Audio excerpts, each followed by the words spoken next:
le même texte. Fox News y voit un moyen d'affaiblir les revenus énergétiques de Moscou. Al Arabiya English met en avant des tarifs pouvant atteindre 100% contre de grands consommateurs d'énergie russe. D'un côté, la pression contre Vladimir Poutine. De l'autre, une menace commerciale qui peut toucher l'Inde, le Japon et certains pays de l'Union européenne. Et ce décalage, Léa, commence avec un vote du Sénat américain sur un projet de sanctions visant la Russie et l'Iran. Notre question, c'est donc de mesurer comment les médias anglo-saxons, arabes, russes, chinois, vietnamiens, allemands, français, japonais, grecs, portugais et turcs racontent ce vote, ses effets sur les pays concernés et la réaction de la Russie. Parce qu'un seuil tarifaire va bientôt déplacer le cœur du sujet. Et là, la cible apparente du texte ne suffira plus à comprendre qui risque d'en subir les effets.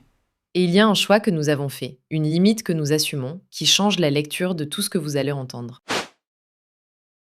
Le point de départ est net. Le vendredi 7 août, le Sénat américain adopte le texte par 86 voix contre 11. Le Kiev Post précise que le paquet vise la Russie et l'Iran, puis qu'il est envoyé à la Chambre des représentants. Donc ce n'est pas encore le dernier mot du Congrès. Le Figaro rappelle que la Chambre doit à son tour approuver le texte, avec un vote prévu après les vacances parlementaires. Exact. Et le nom même du texte donne une première portée. Le Lindsey O. Graham Sanctioning Russia and Iran Act of 2026 prévoit des sanctions contre des responsables russes. Mais il ne s'arrête pas à ces responsables. Le Kiev Post indique aussi qu'il autoriserait des tarifs élevés sur la Chine, l'Inde et d'autres pays pour réduire leur dépendance au pétrole et au gaz russe. La seconde portée est donc commerciale. C'est là que les récits se séparent. Fox News présente le projet comme une pression sur les ventes de pétrole et de gaz qui financent Moscou. Al Arabiya English insiste plutôt sur des tarifs allant jusqu'à 100% contre de grands consommateurs d'énergie russe, dont l'Inde, le Japon et certains pays de l'Union européenne. Moi, je ne suis pas sûr que ces deux angles aient la même portée. Fox News reste dans le bras de fer entre Washington et Moscou. La chaîne saoudienne fait entrer plusieurs partenaires commerciaux dans l'histoire. Justement, Jean, les comparer ne revient pas à les déclarer équivalents. L'écart montre ce que chaque couverture place au premier plan. La contrainte recherchée sur la Russie chez l'une, le coût potentiel pour les pays acheteurs chez l'autre. Et ces acheteurs ne sont pas périphériques. Vindu cite la Chine, l'Inde, l'Azerbaïdjan, la Hongrie et la Slovaquie comme les 5 principaux importateurs de pétrole et de gaz russes. Le mécanisme touche donc directement des relations énergétiques déjà installées. Le regard brésilien élargit encore cette carte. Gazeta do Povo souligne que le Brésil pourrait être touché après avoir augmenté ses importations de combustible russe depuis le début de la guerre en Ukraine. Voilà les deux portées du texte. Fox News raconte d'abord l'instrument de pression contre Moscou. Al Arabiya English et Gazeta do Povo rendent visibles les pays tiers exposés. Même vote, mais l'enjeu change selon l'endroit où le récit place ses conséquences. Et ces conséquences tiennent à un seuil spectaculaire. Al Arabiya English met en avant des tarifs pouvant aller jusqu'à 100% pour les grands consommateurs d'énergie russe, notamment l'Inde, le Japon et certains pays de l'Union européenne. Le centre de gravité bascule, Léa. Fox News raconte un moyen d'affaiblir les revenus énergétiques de Moscou. La chaîne saoudienne insiste sur la pression potentielle exercée sur ses partenaires commerciaux. Oui, mais il faut garder le conditionnel. Le Sénat a adopté le texte, ces tarifs ne sont pas encore appliqués. L'écart éditorial porte sur la conséquence choisie pour raconter cette étape. Et The Hindu rend cette conséquence très concrète. Le journal énumère les 5 principaux importateurs actuels de pétrole et de gaz russes. Chine, Inde, Azerbaïdjan, Hongrie et Slovaquie. La mesure devient une carte d'exposition. Carte que Gazeta do Povo ramène, elle, à son lectorat brésilien. Le quotidien souligne que le Brésil pourrait être touché après la hausse de ses importations de combustible russe depuis le début de la guerre en Ukraine. Donc un même seuil produit 3 focales. Al Arabiya English mesure l'ampleur internationale. The Hindu identifie les acheteurs exposés. Gazeta do Povo interroge le coût possible pour le Brésil. La pression vise Moscou, mais son récit se déplace vers ceux qui commercent avec elle. Et ce déplacement révèle autre chose. Le vote ne change pas, mais la priorité de chaque récit, elle, change complètement selon le point d'entrée choisi. Fox News regarde vers Moscou. Le texte viserait à affaiblir la machine de guerre de Vladimir Poutine en frappant les revenus du pétrole et du gaz. Gazeta do Povo regarde vers Brasilia et les effets possibles sur le Brésil. Et attends Léa, le prochain écart se jouera sur la manière de raconter la réaction russe. On y vient. Entre ces deux focales, The Hindu dessine la chaîne de transmission.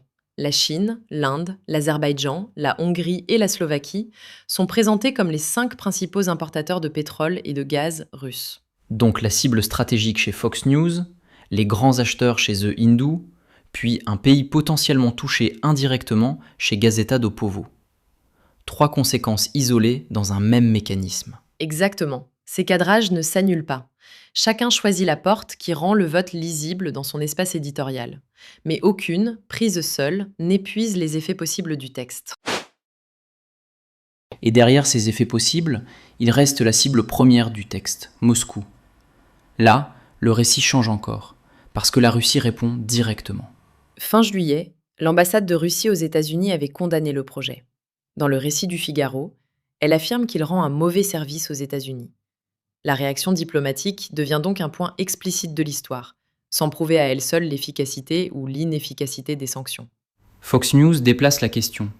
Le texte chercherait à affaiblir ce que la chaîne appelle la machine de guerre de Poutine, en visant son principal moteur financier, les ventes de pétrole et de gaz. 2 focales donc.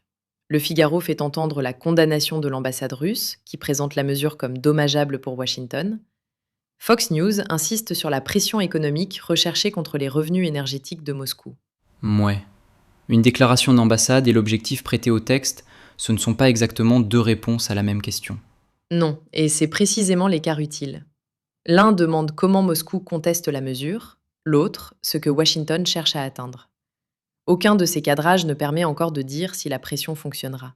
La réaction russe est donc bien visible, mais son efficacité reste ouverte. Condamnation diplomatique chez Le Figaro, capacité de frappe économique mise en avant par Fox News.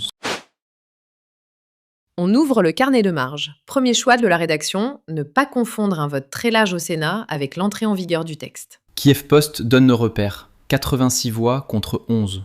Mais le projet part maintenant à la Chambre des représentants. Autrement dit, le signal politique existe. La portée concrète de la mesure dépend encore de la suite institutionnelle. Exactement, c'est pour ça qu'on parle d'adoption par le Sénat, pas d'une sanction déjà appliquée. Cette précision évite de donner au vote des effets qu'il n'a pas encore produits. Deuxième choix, suivre le tarif jusqu'à sa cible. Al Arabiya English évoque des tarifs allant jusqu'à 100% contre de grands consommateurs d'énergie russe. Là, l'histoire déborde immédiatement la relation entre Washington et Moscou. Et notre méthode consiste justement à repérer qui chaque média place au centre. Fox News insiste sur les revenus tirés par Moscou du pétrole et du gaz. The Hindu met en avant 5 importateurs actuels, dont la Chine et l'Inde. Même texte, mais cible éditoriale différente. Mouais. Est-ce vraiment une divergence, Léa ? Les 2 angles peuvent aussi décrire 2 étapes du même mécanisme. Oui, ils sont compatibles, mais l'écart reste informatif. L'un raconte l'objectif contre les revenus russes, l'autre l'exposition des pays acheteurs. On mesure donc la hiérarchie des récits, pas leur contradiction absolue. Et le mécanisme commence avant les tarifs. Kiev Post met en avant un Sénat américain soudé, avec un vote de 86 voix contre 11, puis le transfert du texte vers la Chambre des représentants. Mais cette image institutionnelle ne suffit pas. Le quotidien ukrainien rappelle que le projet vise la Russie et l'Iran, tout en autorisant des tarifs sur la Chine et l'Inde.